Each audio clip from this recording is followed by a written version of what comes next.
Hi everyone, i-share ko lang sa inyo kung anong suot ko pag ako ay nag-home service.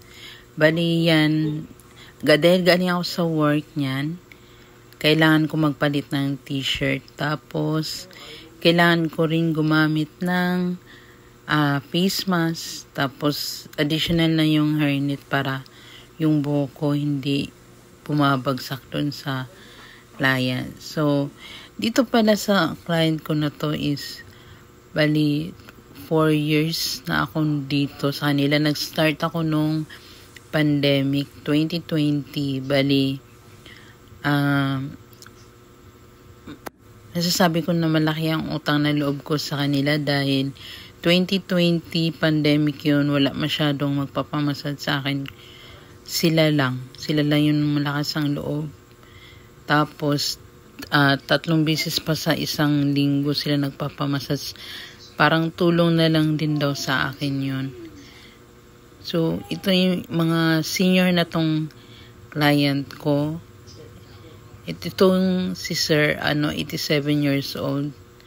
Nag-start siya nung minasas ko nung pandemic dahil nalaglag yan siya sa may inakyat siya tapos nalaglag siya. Simula noon, ako na yung taga-massage sa kanila. May mga client din ako, pero yung pag mga senior na halos lahat ang client ko. Bali, itong mga client ko na to na pinupuntahan is bali, pinili ko na talaga dahil sila yung hindi mahirap puntahan at saka kilala ko na rin sila. Kagaya na rin doon sa pinupuntahan ko sa Binakayan, mas malapit siya sa amin, kaya yung pinupuntahan ko. Ito naman, malapit sa work ko, nagagawa ko sila after ng trabaho ko.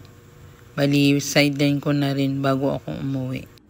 So, yung iba, wag po kayo magtampo kung hindi ko kayo napupuntahan dahil yung oras din ay masyadong limited na dahil may trabaho po ako at saka pag day off naman ako, may pinupuntahan na rin po akong mga pamilya. So, wala. Sabi ko, parang fully book na rin yung day off ko talaga. Tapos, konti na lang yung pahinga ko pag uwi ko na lang sa bahay. Dito pumupunta ako pag masakit yung likod niya. Ito kasi is nag-golf sila. Kahit 87 years old, nag-golf pa rin siya, guys. Diba? Akalain mo, ang 87 years old sa atin, minsan, hirap na, diba? Hirap na. Pero siya nakakapag-golf pa siya. Pero, kailangan niya i-massage after nga mag-golf. Kasi masakit na yung lower back niya. Kaya, ako yung parang nag-maintain sa kanya para maging stay healthy pa rin at makapaglaro. Ang paglalaro kasi ng golf, ang hobby niya at doon talaga siya masaya. Kaya hinayaan siya na asawa niya na maglaro. So ito naman yung iba kong pinupuntahan na pamilya tuwing day off ko. Itong mga pinupuntahan ko is yung iba twice a week, yung iba once a week.